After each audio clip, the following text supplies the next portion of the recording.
Well, good morning, everybody. Welcome to what some are calling the end of the world. It is Eclipse Monday. Woo! Who all is sweating it? Anyone worried about this today? Good morning, Michelle Reeder. Good morning, Jude. A special good morning to Jess Cat. She has been a member for 28 months. But Breath United, she's representing. Yeah, they're talking biblical, and this is on the mainstream media that doesn't even want people to pray at football games. And now they're all about theology. It's insane. Hell, if Daisy's not buying it, I'm good. Diva said, no worries here. Nope. And again, Just Cat, thank you for being a member for 28 months and more importantly, being my friend. I love you all. Love being friends with you. That's way more important than the channel, to me anyway. But you know, the OG members shock me on the daily. How you all have stuck around through thick and thin.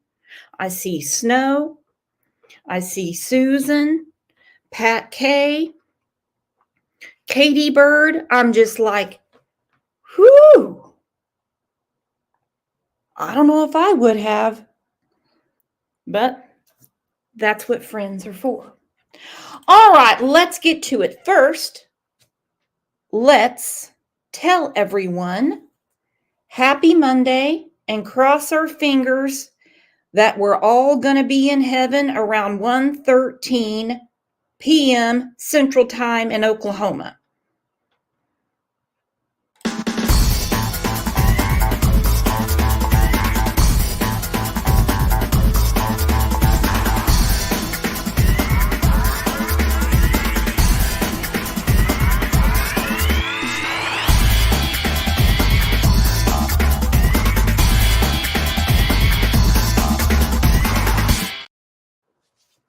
Going to be 80 degrees here today. Woo!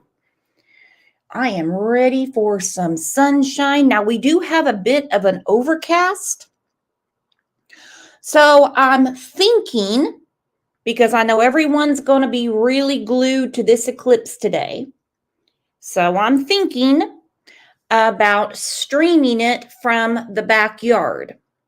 I already have a shitty phone. Now, I can't do it from the front yard because Linda will be at my ass. So I'm going to do it from the backyard. Forgive my landscaping because there is none right now. And if the phone blows up, y'all know what to do. So if you would like for me to stream it from my backyard, let me know. Sal! Member for 28 months. Happy Monday. Y'all are stuck with me. Yes. Yes, Sal. Me love you long time. I need that clipped. Me love you long time. Linda's really worried about it. I saw her outside taking pictures today with an oven mitt on. And I just didn't have it in me to go out and ask her what the oven mitt was about.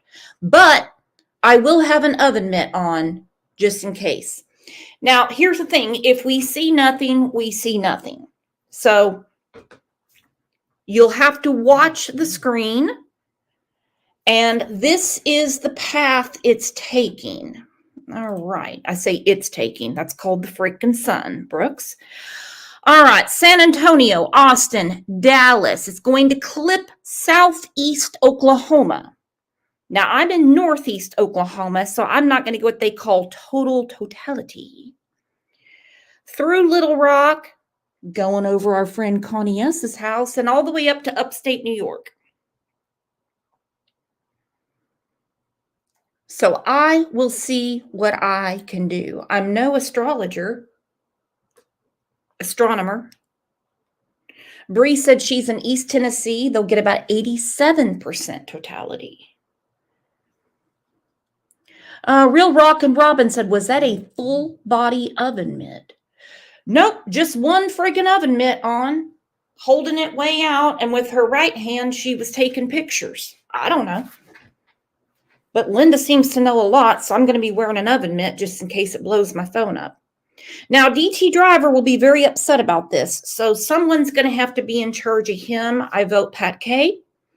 Pat K will have to keep him calmed down because I can already hear it.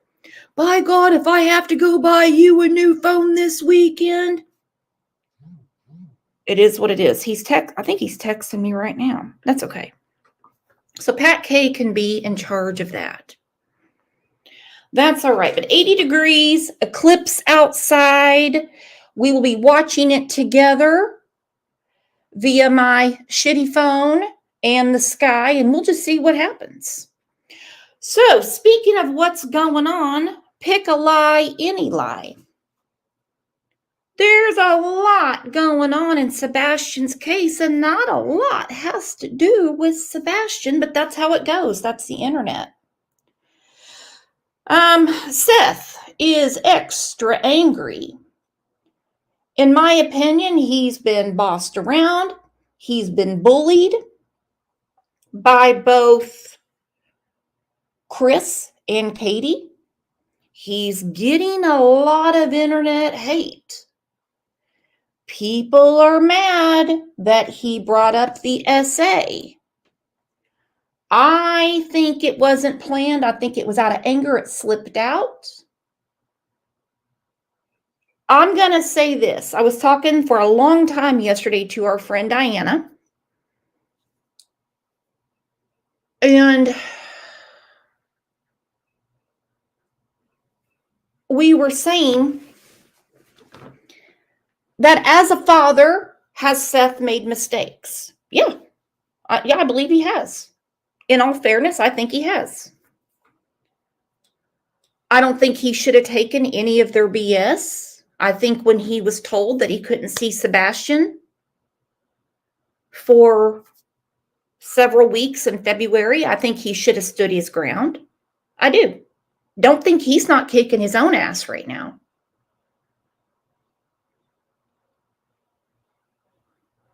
You know, he was trying to play nice. I can see that. The rude things being said about Sebastian to me are unforgivable. And I'm not just seeing it from Chris Proudfoot. I'm seeing it from different channels, and I'm not liking it. Why would you add insult to injury? You think Sebastian didn't have a hard enough time in his life?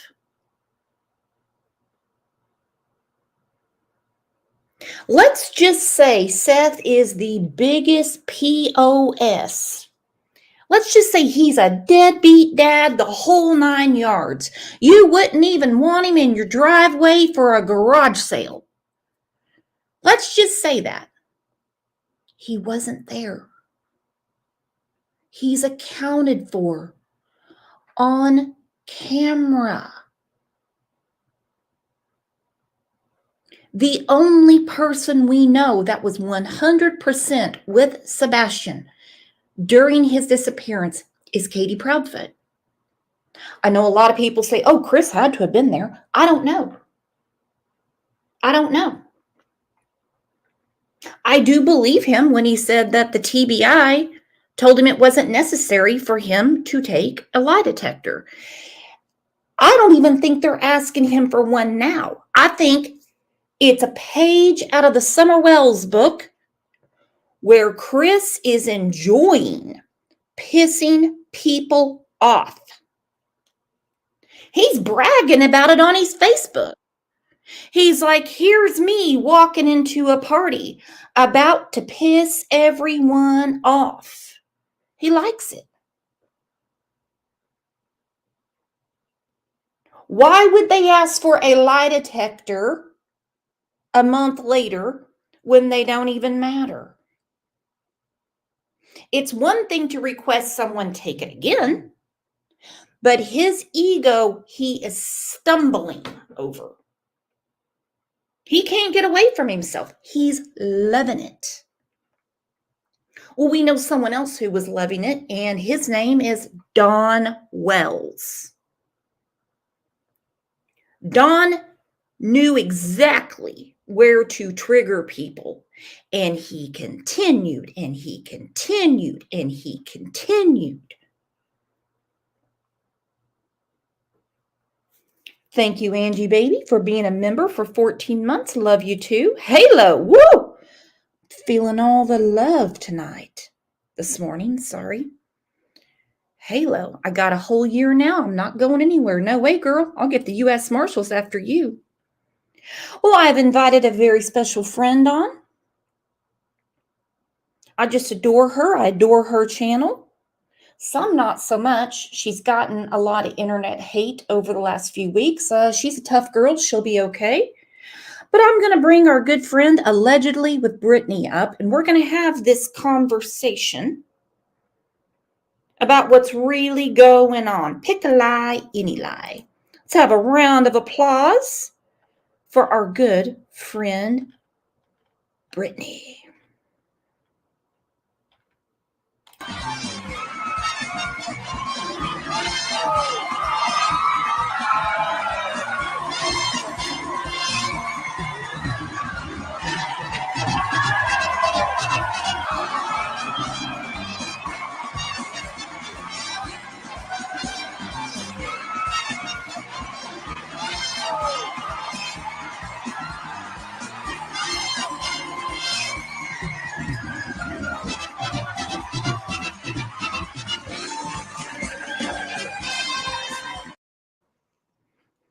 Hello, Brittany. So glad you could join us this morning. Okay. Like I'm loving the music and you throw up the rock there for me. Yep, I'm feeling welcome this morning. I see you. absolutely. Look at that. Connie said, "Yay, Brittany. Hey, Britt." Hey Connie, how are you? Good morning, everybody. So let me start with this. Okay. Are you worried about the eclipse today? Oh, nah. Honestly, like not it's so reminiscent of Y2K. I think like the most concern I have is it's going down during school pickup time. Mm-hmm. People are maniacs, so I don't know. I'm contemplating on going and checking the kids out of school. Because I mean, I don't, you know how people are, Brooks, Oh, they and I know there's hit going to be some. mob mentality. I love this from the Dairy Queen. It says, "It's an eclipse, not an apocalypse. Calm down." Right? And they're talking about no sunlight for 4 minutes. And of course, you can't trust the nutbags out there. But I just want to give a friendly reminder. I stole this from Mermaid and I posted it at the community tab. I'm not impressed by the eclipse. 2 minutes of darkness? Who cares? One time, Kid Rock didn't see the sunshine for 3 damn days.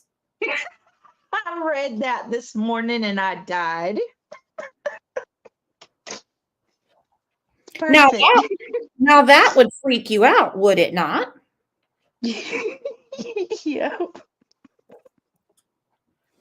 Well, I think I'm going to be streaming it from the backyard because I don't want Linda up my ass. So I'm going to be in the backyard. Again, if I burn the phone up, I am going to have an oven mitt on because that seems to be the eclipse thing. Maybe I'll get a tan while I'm out there if you would like to join us. Good morning, Lip Lock No More. We could get our Kathy Bates on. You remember the movie Dolores Claiborne? Yes. Yes. There you go. Well, the last eclipse was in 2017 and I missed the whole thing. Um, I I don't remember it either, Brooks. I don't know where I was at. I have no clue, but I feel like I missed it too. I damn sure did. Now, let me ask you about this. I'm sure you've seen this going around. Repent, Chris. Oh yeah. Yep. So, what are Hmm. your thoughts on this because I think it's got the opposite effect. He seems to love pissing in the wound. Yeah, I'd heard you say, I overheard you say something about Don Wells and how he knew exactly what buttons to push. Mm-hmm. This I said this the other day. I'm a Christian, so don't get me wrong. I believe we should repent and believe Jesus and all of that. But come on, do you really think that Chris Proudfoot's going to look at a repent sign and he's going to have a come to Jesus moment? I think he's laughing at this. I honestly do. I don't think it's going to help any of us. He's really enjoying pushing the buttons. He's bragging about it on Facebook. Now we look at the Madeline Soto case.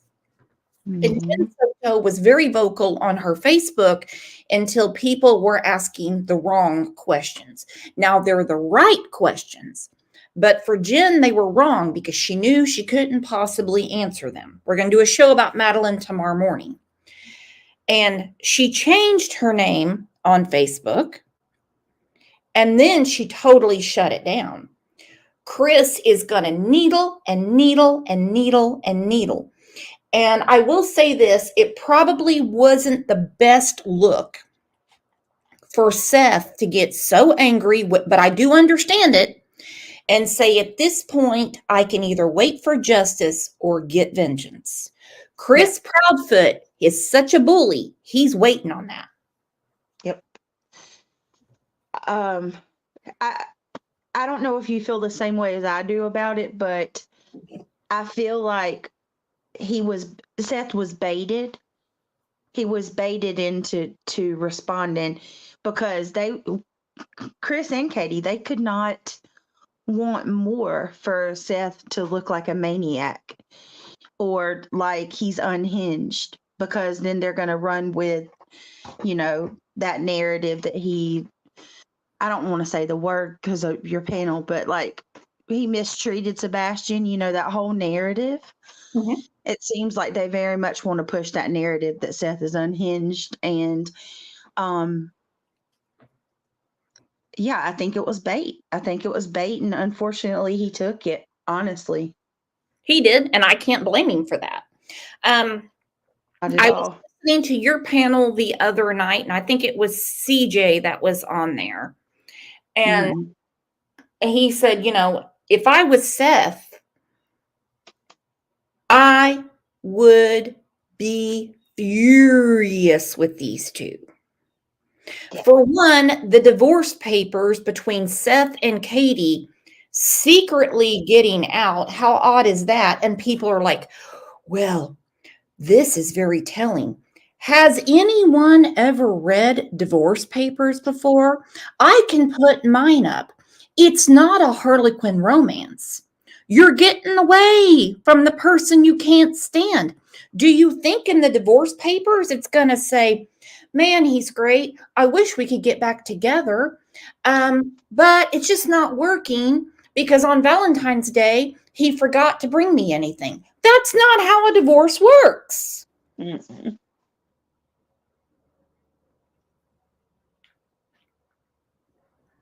So, do you think that Katie leaked those divorce documents? No. I think she had someone do her dirty work. And I can only guess who. I would say probably Melissa Proudfoot because she's the one that keeps saying, why are people coming after me for a 15-year-old just walking out of the house? Listen, there's no just anymore. It's been over a month. Exactly. Just would mean he was seen on camera. Just would mean the police have found him. Just would mean all the people that are looking for him would have found him by now. For God's sakes, Brooks, why do they continue to say that he walked out of the house when no one knows? Over and over, I've heard that. And that's what I said on the show, I believe it was on Friday. I said, now hold the door. What do you mean just walked out? None of this has been confirmed by law enforcement, but I'm going to sound like a broken record here. They don't have to tell us. Of course, they're saying there's no evidence of foul play because they don't want their phones blown up by what people hear on the internet. Truth. They don't. So they're going to say they're cooperative, no foul play. But listen, it's been over a month. He is 15 years old. He's taller than me. Yeah. And I'm not trying to be grim or gross, but we know in the Harvey Montgomery case, she's a little thing. After being emmed by Adam, by Teardrop, she was put into a duffel bag and carried all around Manchester, New Hampshire. We know in the case of Gannon, he was put into a suitcase and thrown off a bridge. We know in the case of Michael Vaughn, a duffel bag has been brought up several times by Stacey Wondra, one of the suspects. He even tried to clarify for us, saying, well, it's not a duffel bag you can put a body in. Sebastian, though, is a teenager. He's a big boy. We lost Brittany. While we're getting her back, what I'm going to do is I'm going to thank Diana and 9 Lives Mama for making it rain, growing the family. Got to play the music.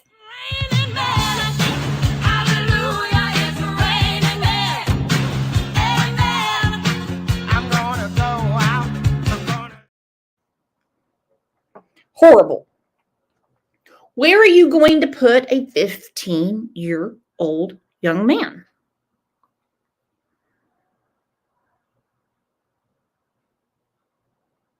He knows numbers by heart. He's got to eat. He's got to get something to drink. He's got to pee-pee. He's got to poo-poo. If the dogs aren't smelling any of those things, where is he? Some people say he's being hidden. I don't know. Let's go through this from Evil Exists. Sebastian Rogers is still missing, and something tells me this child didn't just decide to walk away from his home with no shoes on.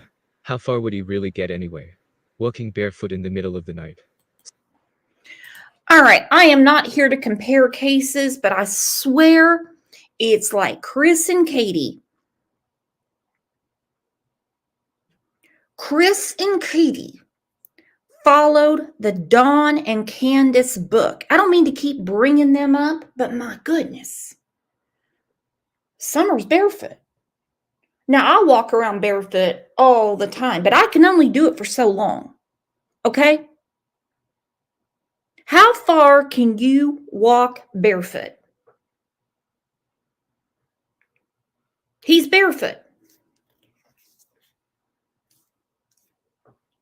All right, so there's one thing. Something else happened, and after all the inconsistencies we heard from the Proudfoots, it's no wonder people are pointing the finger at them. What a terrible look for a mother of a missing child. She never looked for him. She sat on camera and didn't shed a tear for her missing son, Sebastian. She never looked for him. Why? It is no secret that she didn't go look for him. We're going to talk about her father reaching out on Facebook. I'm not going to direct anyone to his Facebook page. But again, pick a lie, any lie. And for whatever reason, her father is buying her BS. I think it's been that way since she's probably a little girl. Katie lets Chris talk over her in the interviews, and she knows that he wanted Sebastian gone. He was the one that spoke to Seth about not wanting to deal with Sebastian and his issues anymore. That's the reason why Sebastian was going to stay with his dad permanently in the summer. These two have been spotted numerous times at restaurants, instead of looking for Sebastian. You can't blame everything on TPI. Did TPI really tell you not to search? Did they really tell Chris not to take a polygraph? They probably, I'm being honest, they probably told Chris it's not necessary to take a polygraph because we know where you were. That more than likely happened. You look at other cases. I'll go back to Gannon Stout.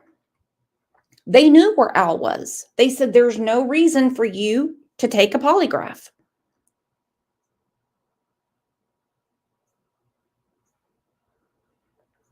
But for some reason, instead of helping the situation, Chris is adding drama and unnecessary energy to it. And he has become the focus as opposed to a search for Sebastian. I don't think I could eat or sleep if one of my children was missing. I about had a heart attack when I couldn't find OJ a couple weeks ago. I agree with Broken Gothal. Chris thinks he is the star of the soap opera. Cece said, period. Sebastian didn't leave on his own. So that leaves those two. There was two people confirmed in that house. Confirmed. Katie and Sebastian. Now, of course, I have a lot of questions about the newly prescribed medication for Sebastian to sleep. On top of that, I have questions as to who else could have been in the house and why the medication was needed for Sebastian. When his father has said, and I don't believe he's lying, that Sebastian had no problem sleeping at his house. Amanda said on the Nancy Grace podcast, the mom said when and she stopped and said he went to his bed or went to his room. They've changed a lot of stuff. Don't think I'm taking up for Chris Proudfoot because I'm not. I don't believe he was there at this point. I think he might have been coaching Katie. I think he might have set up the 3-hour alibi. Because let's face it, he has to be at work the next morning. Why would he be up on the phone all night? And why would she call someone 3 hours away to say he's missing? Was that phone call to say, I can't find Sebastian? How could Chris find her? Chris isn't there. He's 3 hours away. Or was that phone call to say, I did it? If you're in panic mode, you're in panic mode.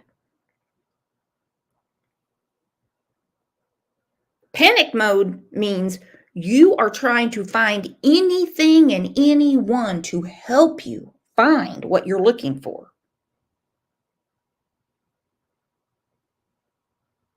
You walk outside from the store and you can't find your car. You're hitting the button, you're hitting the button, you're hitting the button, you're hitting the button. And then nothing.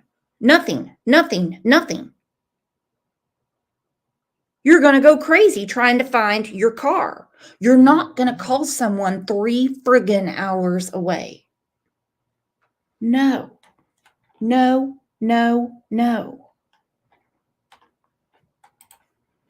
Thank you, Allison Faye. If no foul play, why did they search the landfill? Because it is foul play, and they just won't say it. They do not want a Summer Wells 2.0 and every Jody Sue in Henderson, Tennessee, blowing up the tip line, saying no foul play, is so that people don't do that to them. Because to this day, I'm telling you, every morning on Pruitt's voicemail and TBI, there is some idiot on there going, I don't know if you watched Jody Sue last night, but she has a lot of information about Summer. I think she's about to spill it. They don't want that again. But you're exactly right.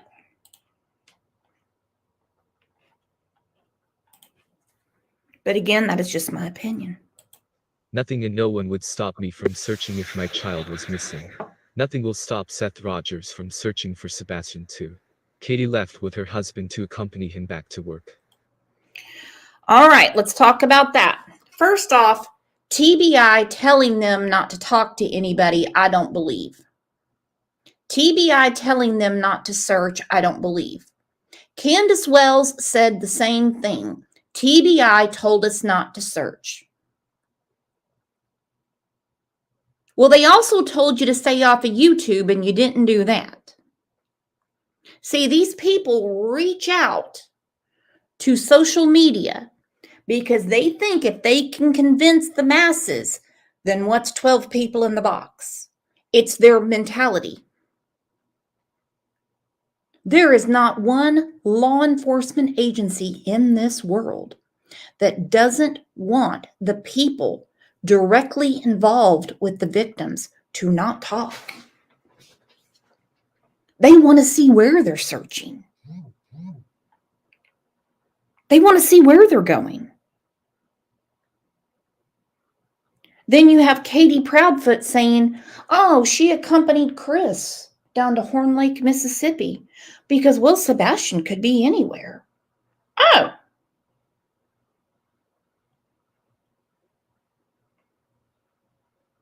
I still have questions about that RV. I don't think he drug it back up with him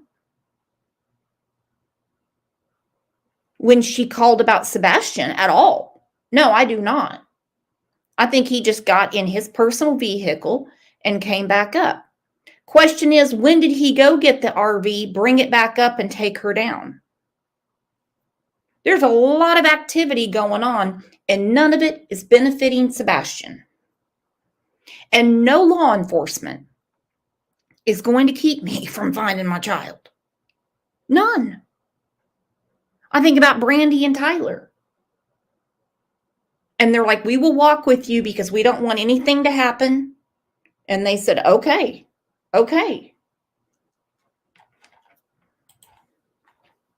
But Candace Wells said the same thing. TBI told me not to search. TBI was not involved in Summer Wells' case until almost midnight on June 15th, 2021. She was already 3/4 of the way in the bag and bitching. She left the last place her son was at. What if he comes back and finds her not there? How does that make sense? Does she know he is not coming back? Seth says that someone doesn't want his son found. There are people taking down Sebastian's missing posters. Who the hell would do such a thing? There are people sabotaging their search efforts. Someone has been following him around from about day 9. They trying to intimidate him and the volunteers. This takes me back to what JLR posted when he was in the area.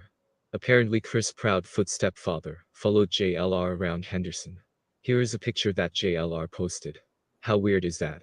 Something definitely stinks in this case.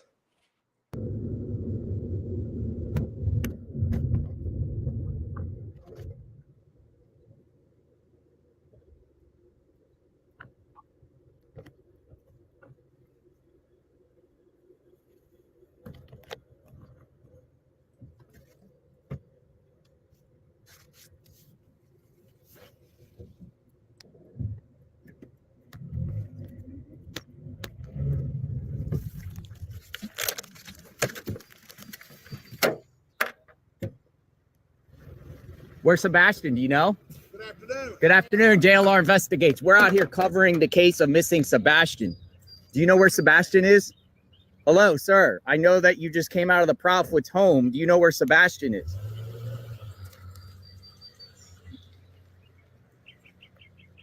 My head. I told you. He got out of the car. OMG. Good morning, Lisa. Lisa's listening from the bushes. Just throws his arms out. I don't know. Well, what are you doing in the house? What are you doing? It's like I said, the escape club. What would they be doing in the home? Meaning Chris's mom and stepdad. What do they need there? They're not real friendly people. Good morning, Nene.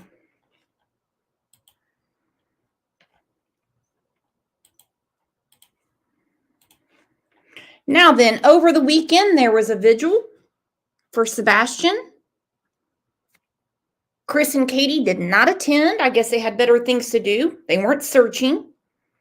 Or as Candace Wells said, they barely searched and just got drunk. Thank you, Candace. I'm not going to get over that for the rest of my damn life. Do you all think it's a custody issue? And I don't mean fighting over custody about Sebastian,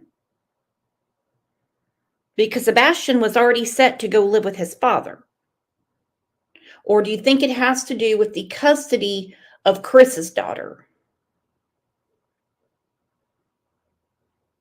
Something pushed someone over the limit. And if it's Sebastian that broke out of his own house, sight unseen, not one ring camera, not anything, impossible, but okay. Dogs can't scent him. What pushed him? What made him leave if he's only just there with him and his mother? If Chris is not there, what would make Sebastian leave to never be seen again?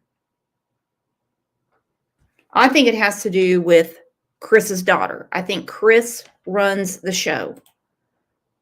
And I'll say this is why. Drive a narcissistic person in a relationship are power, control, and domination. And the narcissistic person uses the relationship as a source of validation. If those needs are not being met or cannot be achieved, that is a contributor to the volatility of these relationships. The volatility. The volatility. I agree with just me. To win at any cost. And both Chris and Katie have something in common. They both use their children as weapons against the ex. Like Just Me said, to win at any cost.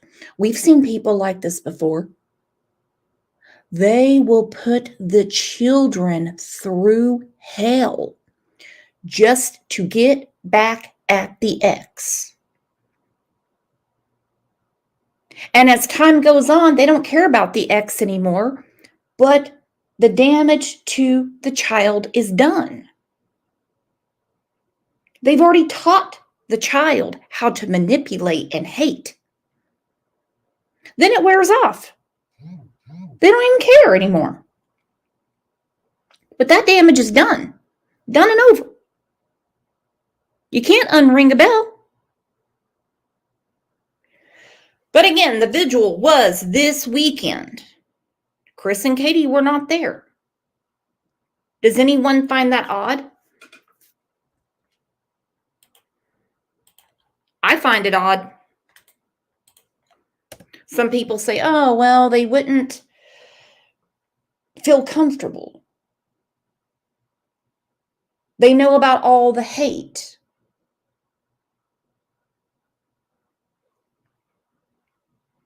Well, I'd show my ass and show it proudly.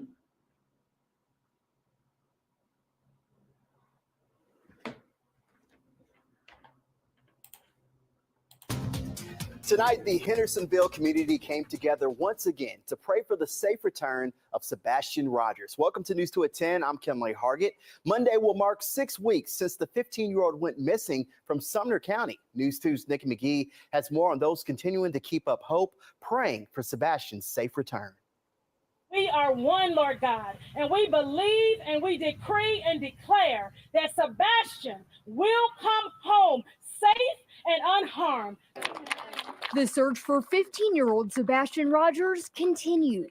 Nearly 6 weeks later, community members came together for a prayer vigil Saturday, offering messages of unwavering hope. You guys are Sebastian's army. We will find him. We will find him alive. We will find him well. Sebastian's father, Seth Rogers, thanking all those who have given up their time. Oh, man. Against my better judgment, I happened to see a channel talking about Sebastian the other night, and they clipped where Seth is saying he will come home and he will come home alive. Is that not the hope that any parent would have? And they said, this proves what Katie is saying about how unhinged he is. What parent is going to go on TV except Don Wells and say, well, I'll see Sebastian in the resurrection? Of course he wants his son to be found alive. Of course that's his hope. I really wonder about some of these people.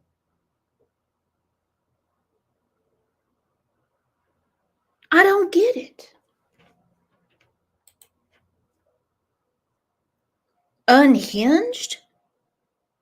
That shows what Katie is saying is true about Seth. They're really wanting to make Seth a villain. And I'm not digging it. Do I think Seth has made mistakes as a father? Yeah, I do. I do. I think he shouldn't have taken the bullying, the blackmail from Chris and Katie. I think he should have asserted his rights as a father. He already knows that. Why add the insult to injury? But to sit there and say he's unhinged because he's saying he's going to find Sebastian alive, that's what any parent would say.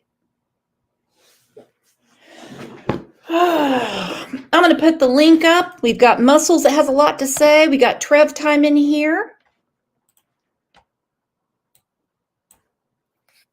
Sebastian's army. We will find him. We will find him alive. We will find him well. Sebastian's father, Seth Rogers, thanking all those who have given up their time to help search for his son. Sebastian's grandparents also speaking out, coming all the way from Texas for a second. Grandma breaks my heart.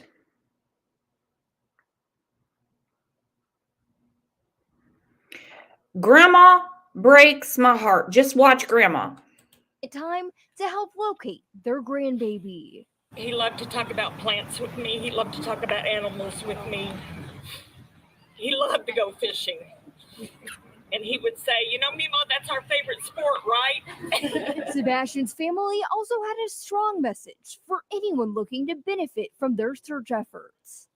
You're going to be out here doing what needs to be done to bring our grandson home.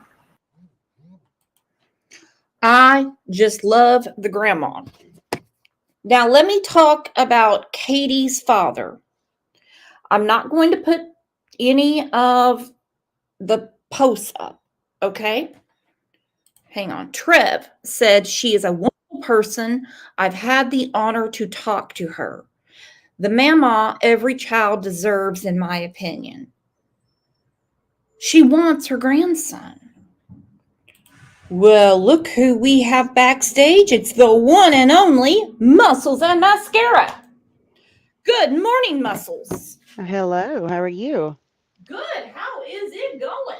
How it's it going? I don't have very long. I have a stinking meeting to get to here in a few minutes, but That's okay. Hey, that's okay. So let's get through it. What are you thinking? well, I feel like they're the parallels, and we do not like to necessarily compare, but it does feel like there's a similar case to Summers, and it's really interesting how close the proximities are of the two.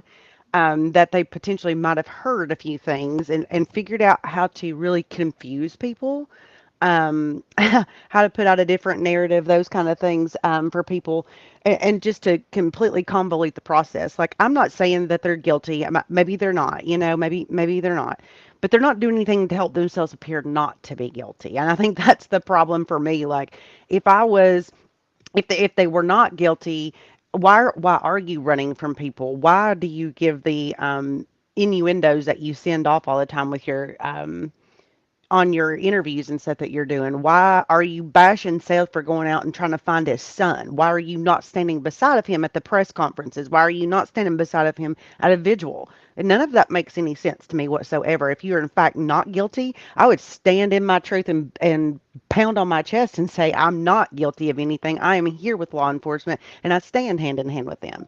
And that is not what we're getting at all. So that's why the public perception is you did something to your son. It is the public perception. You're exactly right. And you're not making yourself look any better. I think about the case in upstate New York with Charlotte Senna. The parents were not at any press conference. You know why? Because they refused to leave the park when they shut it down, because they said, we're not leaving here without our daughter. She's got to be around here somewhere. And Exactly. they took shifts going back and forth, searching that park. So it's more important for them to be looking for their daughter. Thankfully, she's alive, than to be on a press conference. There's a time and place for that.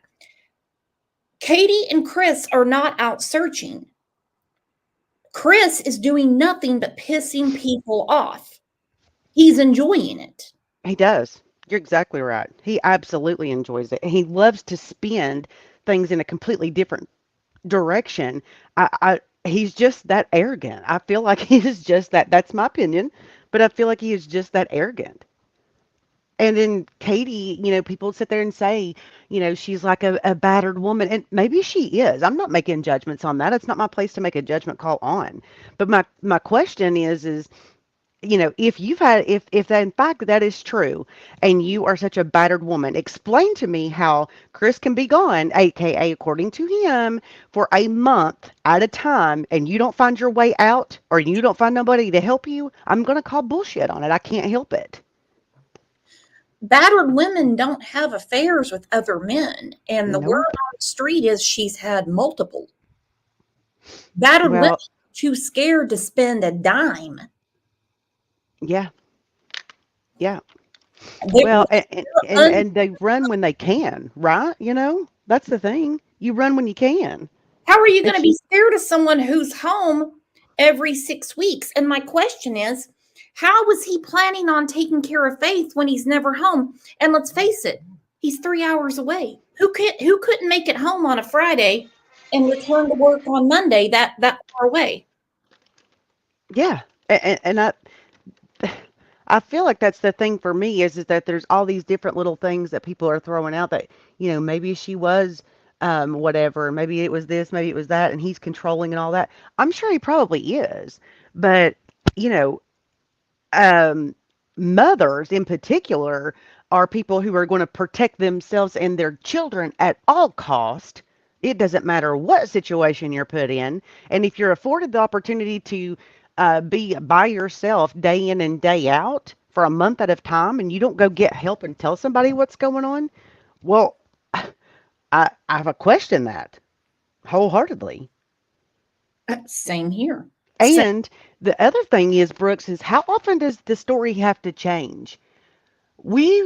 The story, listen, I realize that every time you tell a story that the details maybe either get more embellished or they may get whatever, they may get confused or, sound confusing, but the storyline doesn't change as far as you know, I told Sebastian to go to bed, and then next thing you hear is there's a thud, and next thing you know, there's all these different things that come out, these really important details that are so important to figure or to say at the very start, and you choose to not share that. But then when you go to someone else, there's a whole other detail that brings up a whole other perspective of what could have happened to him.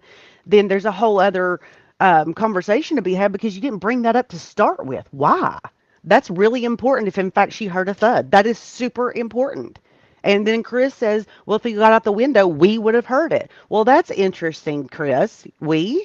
I didn't realize that you could have heard that from three hours away, but that's interesting that you say that. Reminds me of Don Wells talking to Brian Enton saying maybe we just weren't paying attention. Yes. Thank you. It's Yes, not possible for me to say we if I'm not there. exactly. And I'm not going to say if I wasn't there. I'm just not.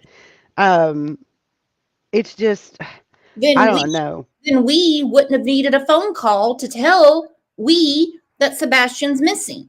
We would have been in the damn house. That's exactly right. That's exactly right. And I would be going on if this was God forbid if it was my son, God forbid, because Sebastian is my son's age, and I'll just think about that all the time and how devastating that has to be.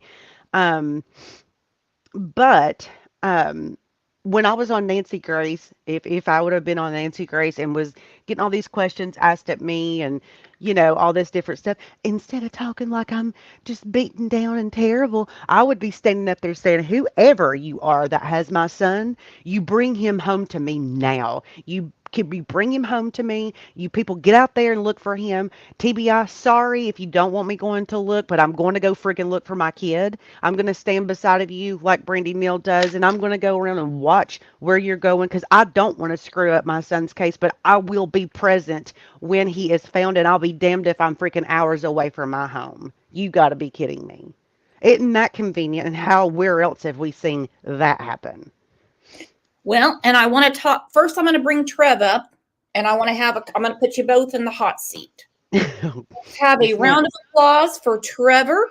He brought this case to everyone to the forefront. We wouldn't have known. He was on Yep. court TV the other night. Could not be more proud to call him a friend. I don't mean proud foot. More proud to call Trevor a friend than I am with this case. Amen. Wrong clip.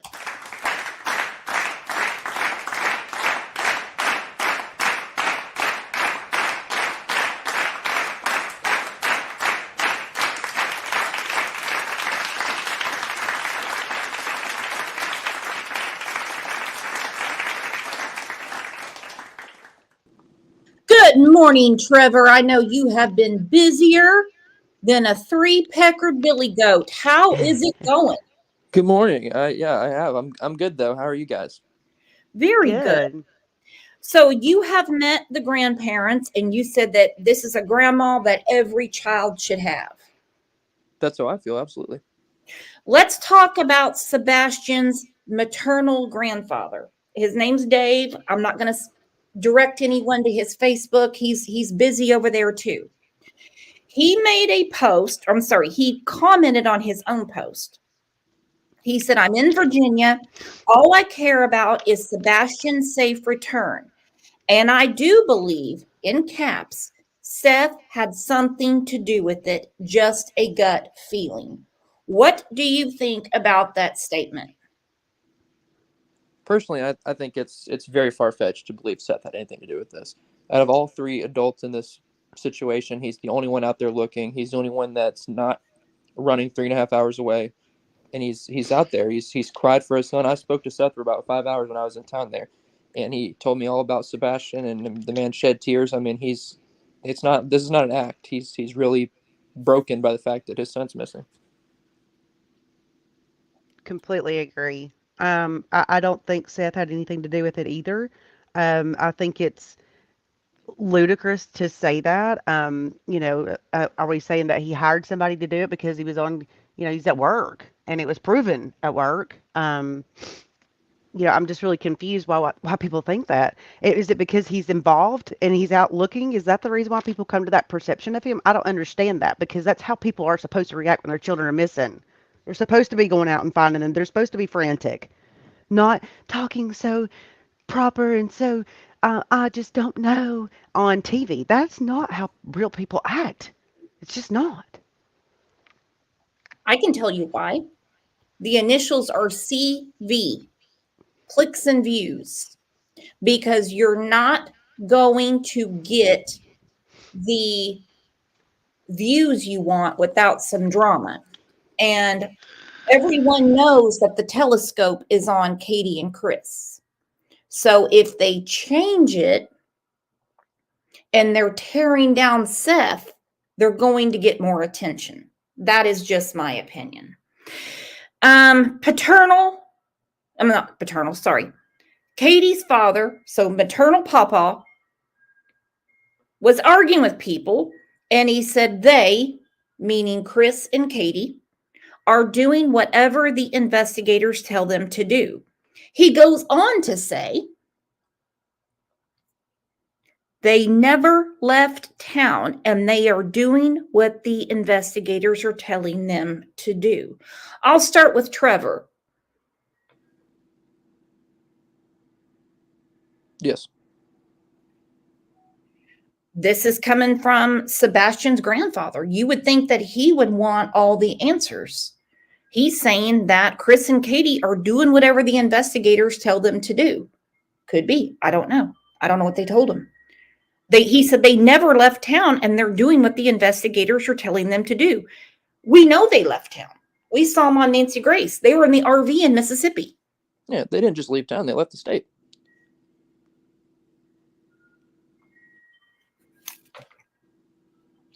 So, of course, it's opinion and speculation only, but what are you thinking, Trev?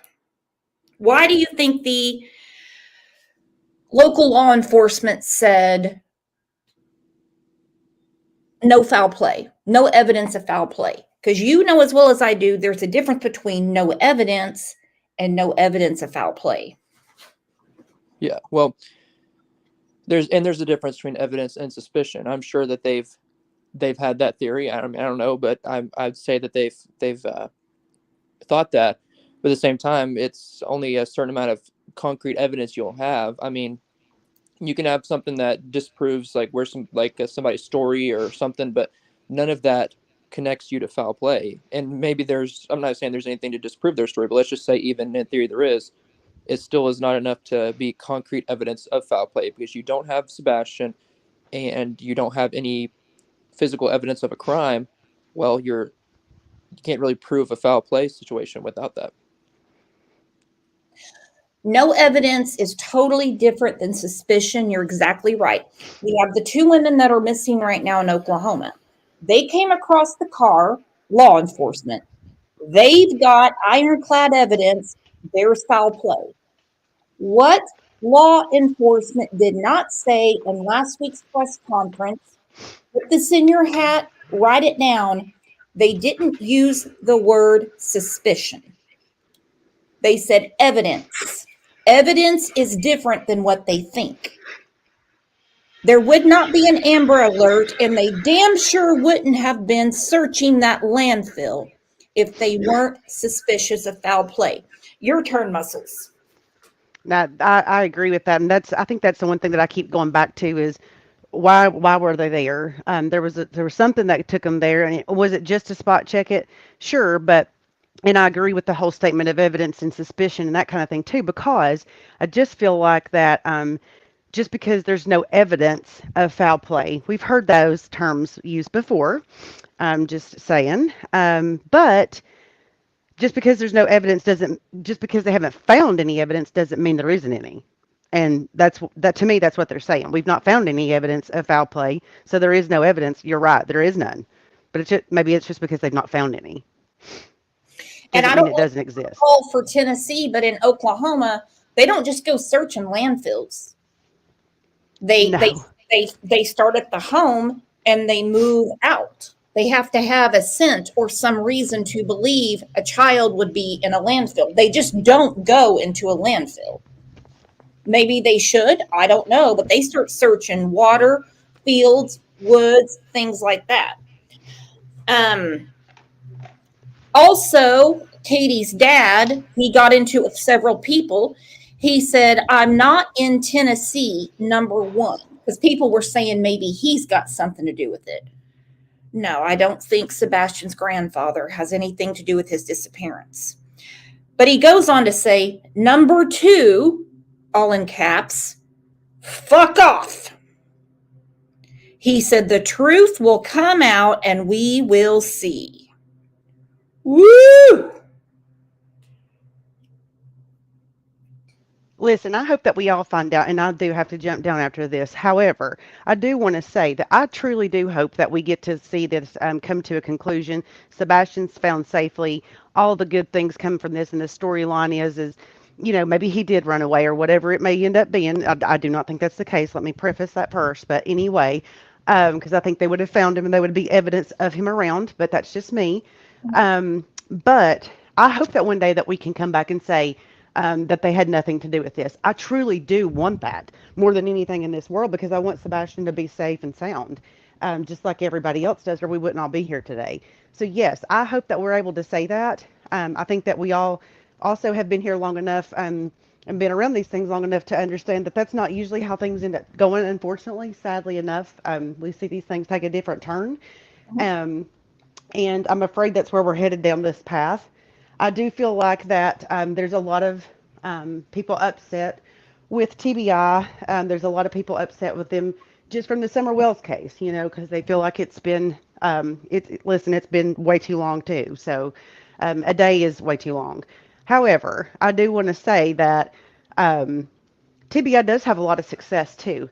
And I feel like that if you are willing, if you can stand up and say that you don't think TBI is doing enough work, or you don't think they're doing their jobs, or whatever it is that you want to say about TBI, but then you can turn right around and say that Chris and Katie Proudfoot, that you think that they have nothing to do with this. I think that's totally two separate conversations that you're having, and I think it's really reckless and crazy that you would say those two things in the same sentence, because I can't come to a conclusion. All I can do is go with what we're shown and what we see, and what I see is deception from the Proudfoots. So that's just how it feels to me. I feel like they're not telling the complete truth and they're hiding something from people, whether they're doing it maliciously or whatever they're trying to do, they're hiding something. And that's just how I feel about it. And that's it. So.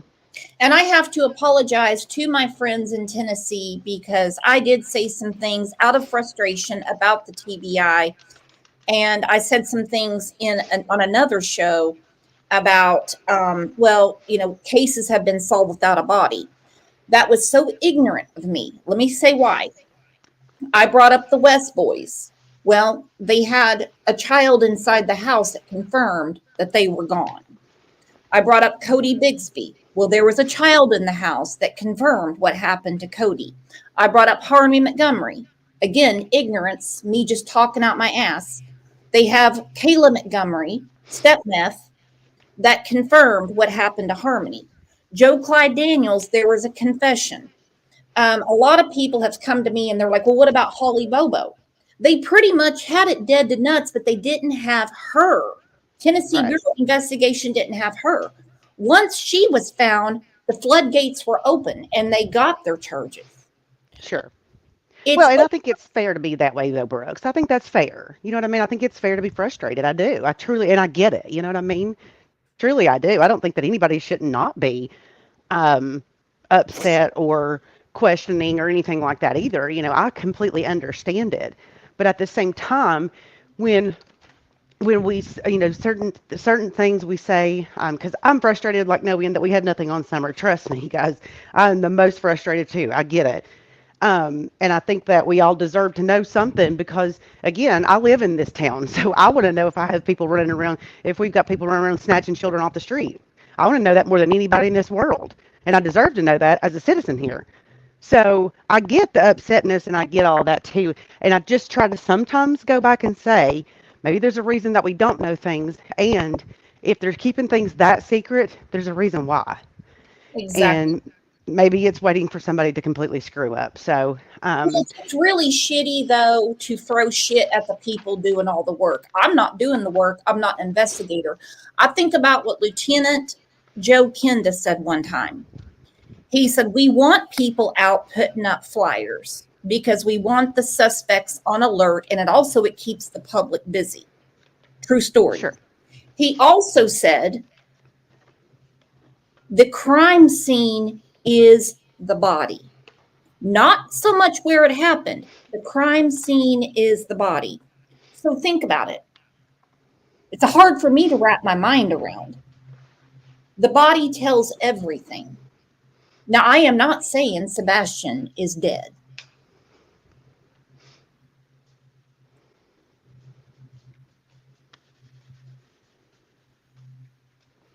But I do want to tell you guys that someone has solved the case. Muscles, are you ready for this? Yes. Daisy said, that's why I put out Katie's statement today. There is always two sides. I truly believe Sebastian just wandered off. And yes, Summerwell's case was much worse. Summer's case is still ongoing. And what proof does Daisy have that Sebastian just wandered off? Trevor, are you there? Because, see, right now, Jennifer Coffendaffer is in the long running for Idiot of the Week.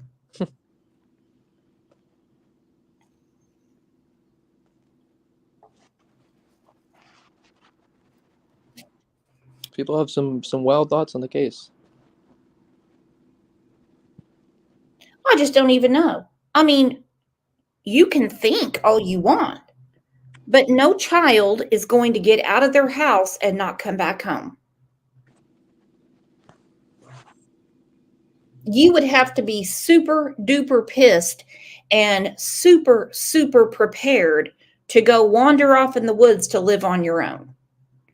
And we're talking about a very nice neighborhood with Ring cameras. These are $500,000 plus houses. Somebody around there has a camera.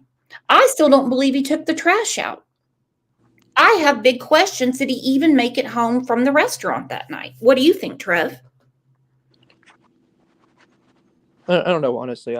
I do think he came home, but I don't know. I think whatever took place was in that window during the night, that time window, but it's just hard to say what it was because nothing really adds up. I mean, I truly believed he walked off, but how does one walk away with no scent trail?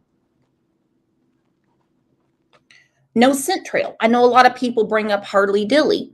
Well, there was a scent trail, but he was found in, I'm just going to nicely say it, in someone's house. He wasn't kidnapped, anything like that. It was a horrible case. He had problems at home as well. But there was a scent trail, but it dropped off. My understanding of Sebastian is there's none.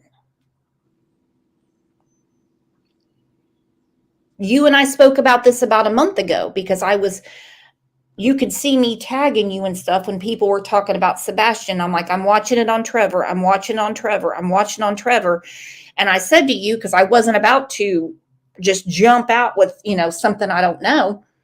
I said, with no scent and no sign of him anywhere, do you think something foul could be in the air?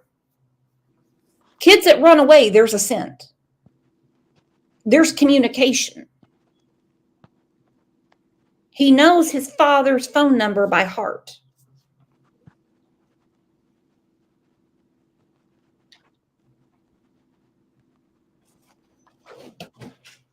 It just doesn't add up.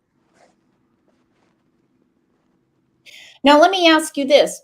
Why would Katie call Chris Proudfoot in Memphis when she is in Hendersonville, outside of Nashville, instead of calling someone closer to help her search? She might as well have called her daddy in Virginia. Because seconds count when you're looking for a child, whatever age they are. Yeah. It's a great question. And she was supposed to be at work the next morning. Who stays on the phone for 3 hours with someone who they can't freaking stand anyway? And when he said it's exactly 3 hours and 37 minutes. And the phone was outside of Memphis. How do we know he didn't have another phone? I don't know. Something is not adding up. But of course, that's just pure speculation. I am thankful for the federal law enforcement involvement. I think they'll get to the bottom of any sort of anything digitally.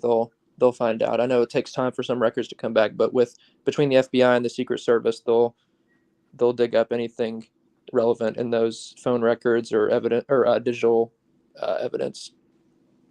Well, it took a very long time in the Murdaugh case and the Morphew case to pick up the traction from the phone. You see, like my phone is sitting right next to me, to my left, next to the laptop right now. However, if I am on the phone, let's say with you, Trev, and I'm walking around the house, they can tell my movements around the house. But it takes a really long time. I don't know why, not my job.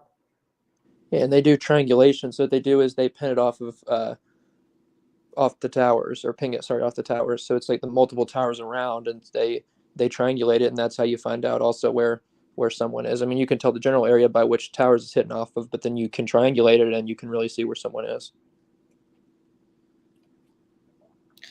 Okay, now I'm going to do a segment I call Trev's Reaction. I'm going to play this straight through, and I want to see what you think of it.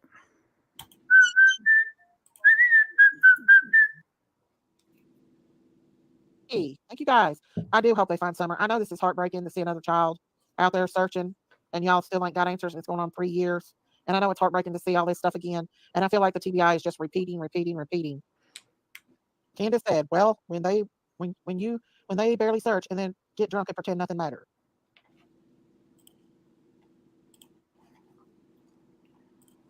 Candace has become quite the missing child advocate. She spoke out about Crystal Sorey in the Harmon Montgomery case. She said she doesn't trust Brandy Neal. Now she's talking about Katie Proudfoot.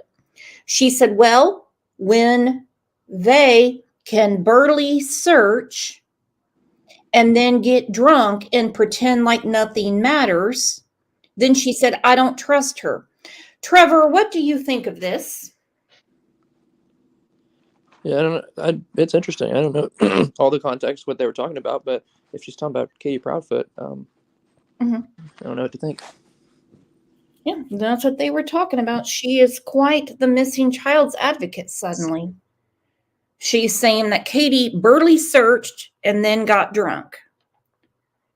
Does anyone in here, because I hate to say it, I laughed a little too hard at this. I about pissed and fell in a puddle. Because her, of all people, cannot judge another family. I mean, Burley. This woman has spent more time at the coin pusher machine than she has looking for Summer Wells. Nothing about the disappearance of Summer or Sebastian is funny at all. But this, from our can't, is something else. Burley. Whew. What to do? I will probably be like 86 years old, Burley, 86 and a half, Burley, and I'm still going to remember that. You've got to be kidding me. Sarah said, add that to the true crime dictionary. That's our Candace. She never lets us down. All right, let's get back to the vigil. We appreciate it. But if you're out there just making money, stay away. But throughout the investigation, strangers have become allies. Since the beginning of the search, Mary Strom and her son Jaden took a special interest and organized Saturday's prayer vigil. By the fourth day, I really started to get involved. I went out searching on the fourth and fifth day, and ever since then, I've just been pretty vigilant with helping however I can. In addition to searching alongside Sebastian's father, the two also continue to provide flyers to the community to help raise awareness. I have children of my own, and it's hard to not see their faces when you look at his. And I think it's hard for every mom and dad here. Saturday, they ended Sebastian's prayer vigil with handwritten messages to Sebastian, ones they plan to share with him upon his return. We can't let this case get cold. It cannot get cold, and we will find him. And the more vigils and the more news presence and media coverage that we get, the more his face keeps out there. And maybe somebody will see something and they'll say something, and we'll get Sebastian home. Now, tonight's event was held at the Rudder Restaurant in Hendersonville. Strom and her son will leave flyers there for anyone who would like to help distribute them. And if you have any information on this case or Sebastian's whereabouts, you're asked to call the Sumner County Sheriff's Office or the TBI right away.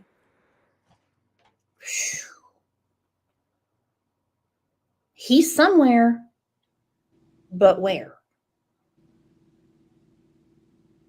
Trevor, what about Sebastian got your attention for you to jump in the way you have? Because you have had amazing coverage of this case. Well, just like I've told people, in my years in childcare, I've worked with multiple kids on the autism spectrum, kids around Sebastian's age, and I see a lot of them in Sebastian, and I know every child on the spectrum is different. Every child in general is different, but I see those similarities in the kind of kid Sebastian is. And truthfully, when he first disappeared, I thought he just wandered off, and it was a matter of every minute getting the word out so somebody can see him, because every minute that passes is another chance of him to fall into a hole or get hurt or stumble upon an animal or something. And so wanted to get the word out quickly. Then as it progressed, here we are 43 days in. Never did I think we would be. I thought he would be found fast. The way I came across his case is I saw it on your personal Facebook. And I just really thought that he had wandered off, because in my ignorance, I have always heard that children that are autistic are drawn to water. So I just thought he's got to be around the water somewhere. There was a case in Oklahoma, and you really can't compare cases, and you certainly can't compare children. So my apologies in advance. 2-year-old little boy went out the back door. Mama was taking care of another child, and he went straight to the water. And they found him like 8 hours later, and he had drowned. I didn't want that for Sebastian, but I thought, as much as he likes to fish and swim and everything, but then I saw it's the middle of the night. That didn't make any sense. Then I heard there's no scent and nothing. But there's zero that we know of. When did your suspicions, your eyebrows start going up? Like, there's a little more to this. As soon as it shifted to an investigation and they started saying that they had no scent track of him, I was puzzled. I don't know how somebody can wander off and there not be a scent trail. No side. They searched. They had a very exhaustive search. They covered so much ground, and they did it in so many different ways. You had you had people on horses, you had drones, helicopters, an airplane, foot searchers, and yet no sign of him. No sign of him. And if he was in the water, they would have found him. Yeah, they searched water heavy. They drained a pond or two, I think. They searched all the pools in the neighborhood and nearby bodies of water. Heck, they put cameras in storm drains to look down there. They were looking everywhere. Well, let's get to what Seth said on court TV last night. And by the way, were you nervous to be on court TV, Trevor? Very. Very. Woo! Who all saw Trevor on court TV? Because I had it saved, but every time I play it now, because I was going to play it on this show, if you can send me the clip, that would be perfect. It keeps going to some trial. And I'm like, no, that's not what I was looking for. I'll see if I can find it. Okay. So this is what Seth is saying. Father, Seth Rogers. Seth, good morning to you. And might I just start by both saying thank you and just that my heart and the hearts of all of our wonderful viewers really go out to you. The agony that you're going through, I can't even imagine. I've seen you do some interviews and I've been so amazed at how resilient you are. And you've talked about how nothing is going to make you give up hope. Tell us, please, where's that drive coming from? My son. He's my life. He's my heart. He's not here, and I'm not complete unless I have him. So it's the drive to be whole again. You know, I applaud you for holding out hope, being so resilient, being positive, and who knows what can happen with this investigation, and any day could be the day Sebastian comes home. From your perspective, Seth, how satisfied are you with the investigation being done by TBI? Okay, this is a loaded question, and I'm going to say why. Because in no way, shape, or form can he be satisfied with it, considering he doesn't have his son. I really get irritated with questions like this to parents. Brandy Neal was raked over the coals when she said, "I trust law enforcement." And people started going crazy. They were like, well, how could you? You don't have Michael. You don't have Michael. Well, they know more than we do. And I mean the parents, if they can be trusted by law enforcement. Some can't. Because they're told something, and next thing you know, they're telling the whole world because, well, it's their life. Of course they're going to do that. I don't know what happened to Brittany J. Someone needs to get a hold of her. We lost her. Hopefully she's okay. I know she was talking about picking her kids up early from school because of the eclipse. Hey, Trevor, what are you doing for the eclipse? Nothing. Preparing for the end of the world? Yeah, that probably I'll spend a few minutes on that at least. Okay. Yeah, it's the coverage of it is crazy. So back to what I was saying. Sorry to skip all over the place. When Brandy Neal said she trusts law enforcement and people raked her over the coals saying, well, how can you trust them? You don't have Michael. In these cases, certain parents are trusted with information and they know for the good of their child, they don't say anything. I've seen Seth say in different interviews, nothing I can say. Meaning he can, but he won't.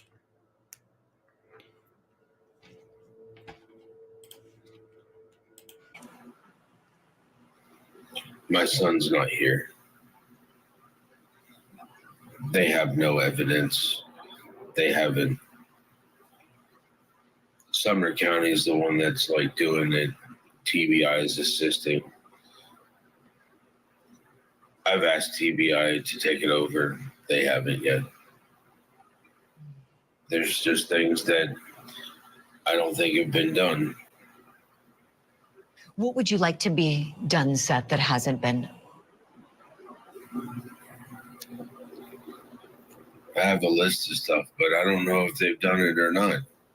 I mean, there's been questions that have been asked, and things that have been answered.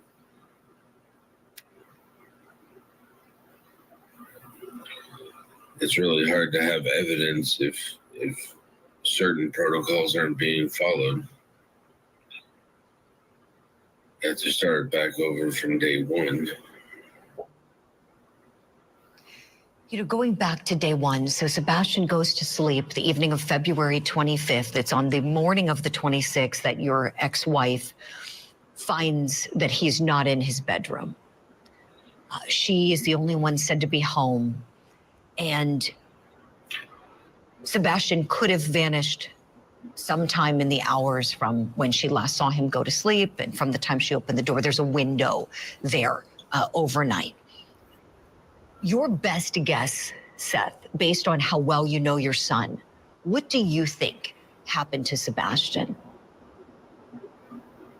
He's not the type to put on, he's not the type to leave the house without putting on socks and shoes. As for running away or leaving, he didn't take his backpack. He didn't take his switch. He didn't take his phone. I mean, just doesn't make sense. And he's not one to wander. He's never eloped before. Are you leaning towards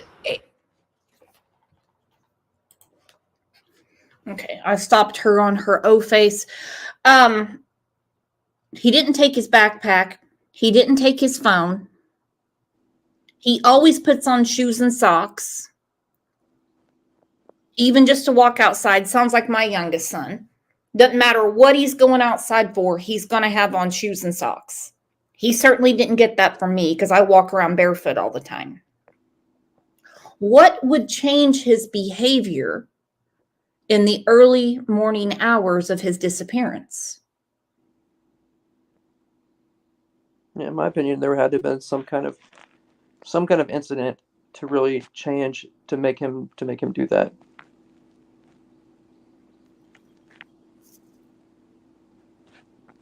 To totally change his personality. And if he ran out of fear, wouldn't he have been found? Wouldn't he have ran to a neighbor's home? Wouldn't he have found a phone and called his father?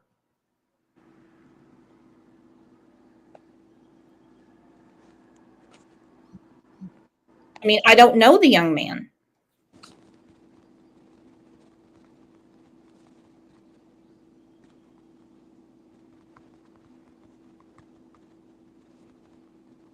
It's just got to make sense.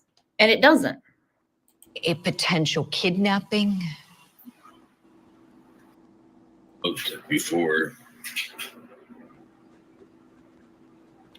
Are you leaning towards a potential kidnapping? Anything is speculation at this point in time, because there is no, as they have said, evidence that leads towards foul play. But there's things that just don't add up. His mother was the last one to see him.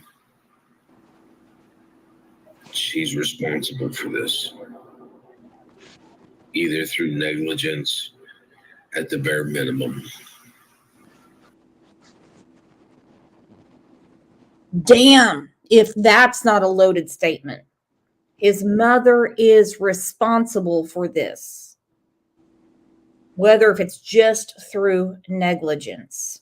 Do you want to weigh in on that, Trev? I understand if you're uncomfortable weighing in on that.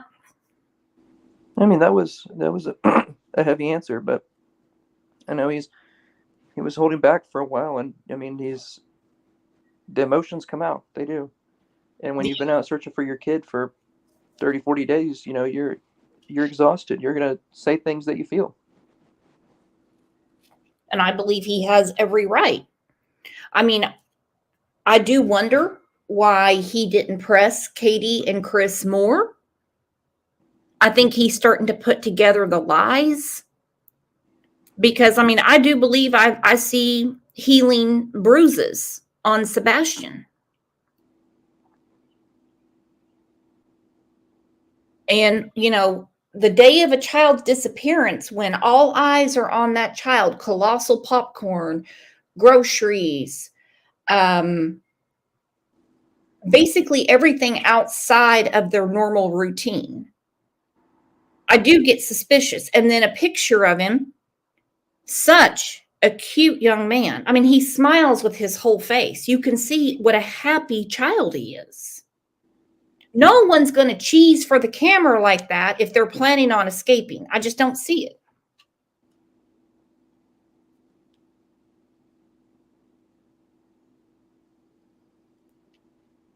It's got to make sense, and it doesn't. Seth said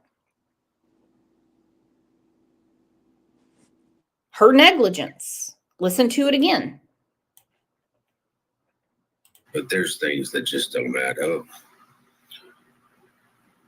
His mother was the last one to see him. She's responsible for this,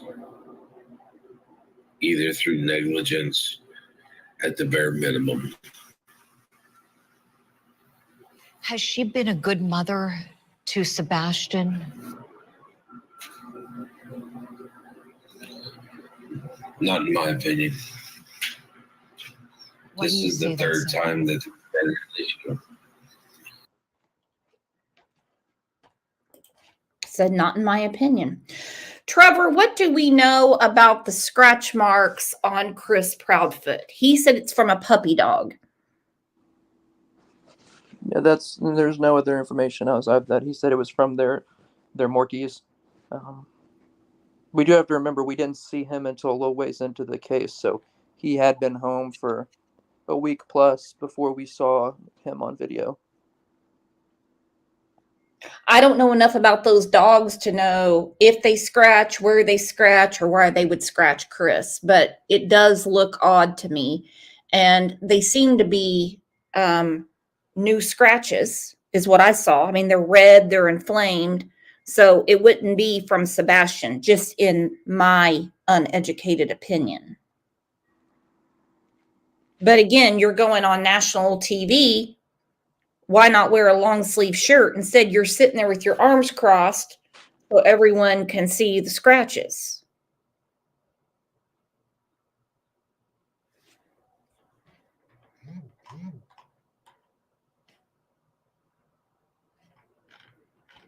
It doesn't make any sense again.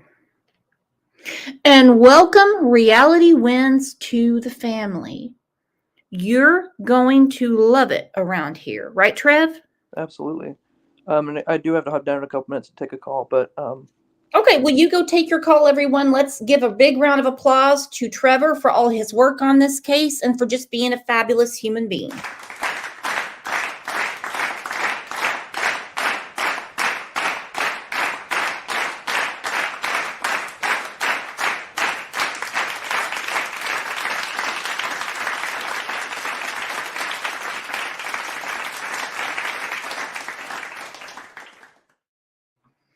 And I agree with Spirit Seeker Squad, who's been a member for 4 months. Actually, if you could send me an email, Spirit Seeker Squad, because I don't have your contact info. I want to do a show with you soon about Michael Vaughn. She said proven lies and CPS visits all around CP and KP. Why? It would take the government at my door one time for me to be scared shitless. What is wrong with these people?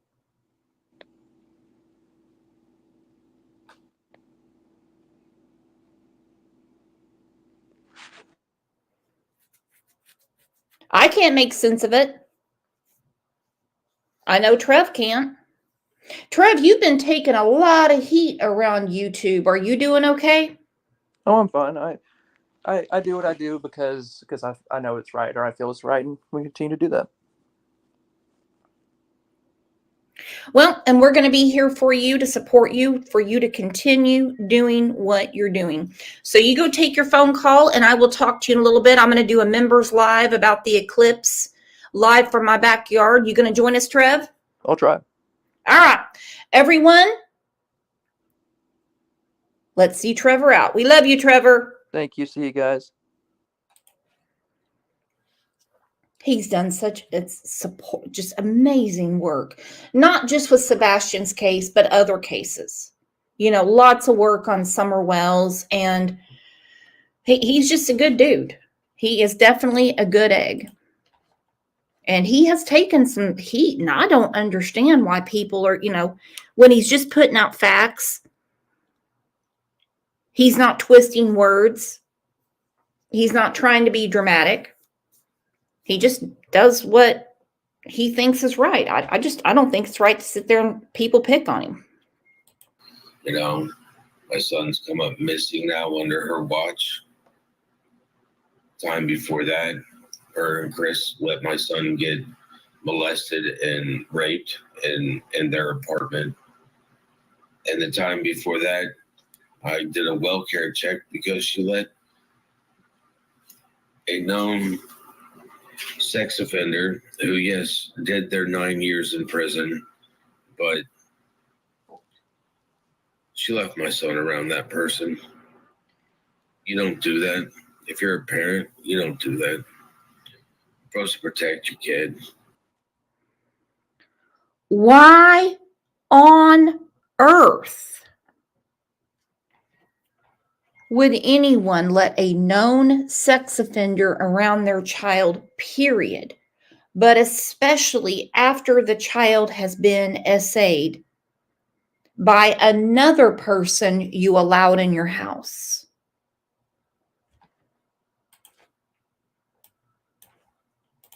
A known sex offender who, yes, did their 9 years in prison, but she left my son around that person. You don't do that. If you're a parent, you don't do that. You're supposed to protect your kid. You don't put them in where they can get in any type of harm's way. Seth, you said something very upsetting, very shocking, and I just want to go back just a moment. You said that your wife allowed your son, Sebastian, your ex-wife, I should say, your ex-wife allowed Sebastian to be in a situation where he was molested and raped? In California, and Chris in her apartment, they let a child who was 5 years older than my son play with my son and didn't bother to check on him there neither. And he lost his innocence because of it. Seth, I'm so...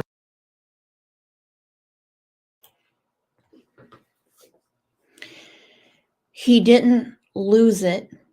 And I'm not correcting Seth. He didn't lose it. It was stripped from him. It was taken from him.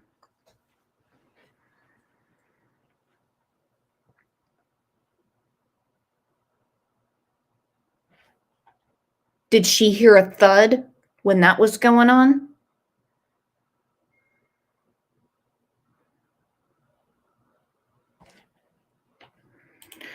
Sud said, did he know about that and didn't get full custody?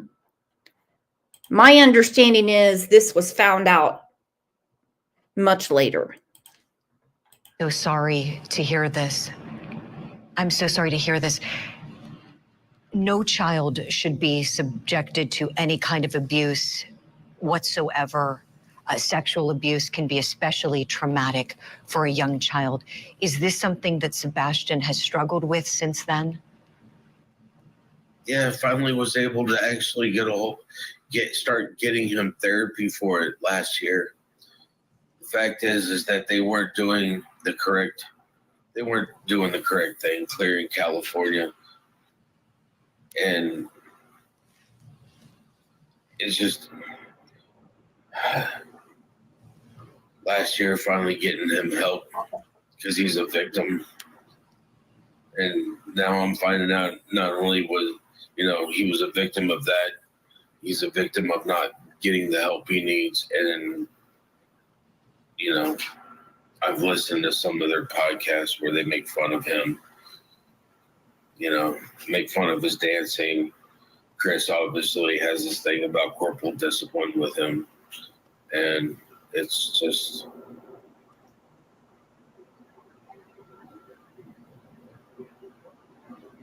it's not good. Seth, I'm so I sorry. need to find my son, Right. and he's going to need extensive.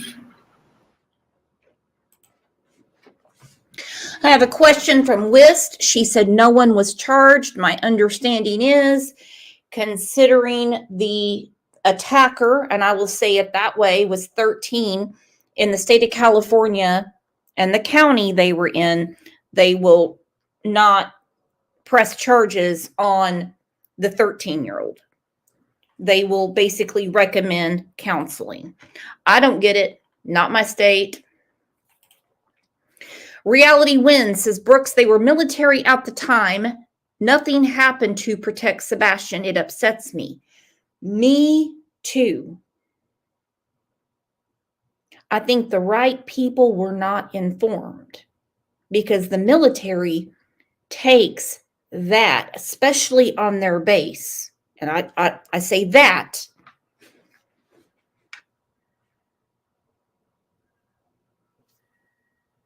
kindly, but you know what I'm talking about. They take that very seriously, an attack on a child like that. I think they weren't told. I think it was brushed under the rug.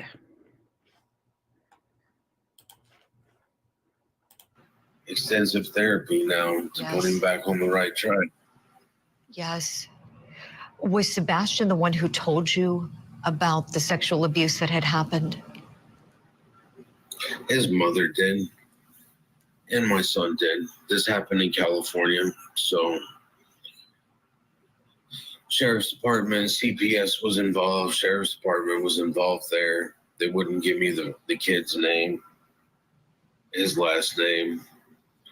But at least the only thing I was able to do there was put the detective over that case in contact with the school psychologist so that at least they could protect the other children from this child. Right. So no juvenile California proceedings commenced or anything like that, Seth, with this child. He wasn't brought Not to in juvenile court. California. No, in California. Nope. In some states, some counties, they will get a damn social worker and counseling. They don't want to clog up their docket in the juvenile court. It's horrible and it's horrendous. Some prosecutors don't even know a crime has been committed because it's handled by the social system. I don't agree with that at all. But who am I? They don't ask me. I say you commit a crime, you treat it. Done. Over. Because at some point, this 13-year-old is going to be 18. And at some point, this 13-year-old will reoffend. How are you going to feel then? Miss Social Worker, Miss Head Petter, Miss Let's all love each other, let's all be nice. Counseling's the answer for everything. No, some people need jail. Some people need to be locked out of society. Kid's 13, they're like, he's too young to prosecute. And they wouldn't do anything about the parents either. Seth, I'm so sorry. I'm so sorry. My heart breaks for you for so many reasons, and this is just one more of those reasons. Tell me, please, Seth, what else do you want the public to know as people all over are hoping and praying for your son Sebastian's safe return? That I'm just looking for him. I need people to help. I'm just one person. I can do a lot, but I can't do everything. And I have to find him. Absolutely. You have to find him. And we will continue doing everything we can here at Court TV to help you find him, putting his picture out there, video, talking about him, and hopefully he is somewhere where he can be brought home safe to you soon. Seth Rogers, thank you so much for this talk. Thank you for sharing all of those things. I know it's not easy. Every good wish as you hopefully bring Sebastian home safe soon. Thank you. Horrible. Fun to Ski is so right. She said the 13-year-old is now 20 years old. Where is he, and has he been located? I would love to know. If there is pending prosecution, I don't know the statute of limitations in California. I have not looked it up. But if there is pending prosecution, and let's say the 20-year-old met Sebastian through Minecraft and got him to come outside to get rid of him. I don't know. It's just a speculation, just a thought. But wouldn't you question this person? Because Seth just put all this out like a week ago, and it blew my mind. Because we go from one end of the spectrum, no pun intended, to the other. We go from, he just walked out of the house, he wandered off, to abuse in the home, to SA, to we're learning more and more and more about Sebastian, like the fire ants. He wouldn't go outside without shoes on. The last known capture of Sebastian is at the restaurant in the parking lot. I don't believe for a minute that over the last month plus that no one in that neighborhood hasn't checked their cameras for Sebastian. No, I don't believe that at all. I don't believe it at all. I know several people have reached out to me about Deception Detective, that he has covered Sebastian. I did go through it. I thought he was a little too kind to the Proud Feets. I know he made a community post wanting them to come on his show. He said Nancy Grace was too hostile with them, so I will not be covering that. You know, just because someone covers something doesn't mean I have to agree with them. It doesn't mean I dislike the dude, but I just don't agree with his take on the case. But I agree with all of you because you're absolutely amazing. And you're always here for the right reasons. These cases are dramatic enough without the BS.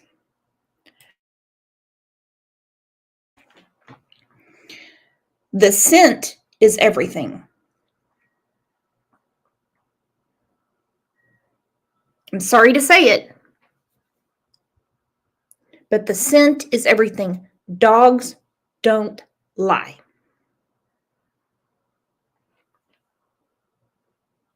If none of the dogs picked up his scent, then again, no pun intended, something doesn't smell right. Want to say thank you so much to the mod squad. I see we had a few troublemakers in here today. Put my dukes up and say, let me at them, let me at them, let me at them. They're not worth our time. They're not worth our time. But Sebastian is worth our time, just like every other case we cover.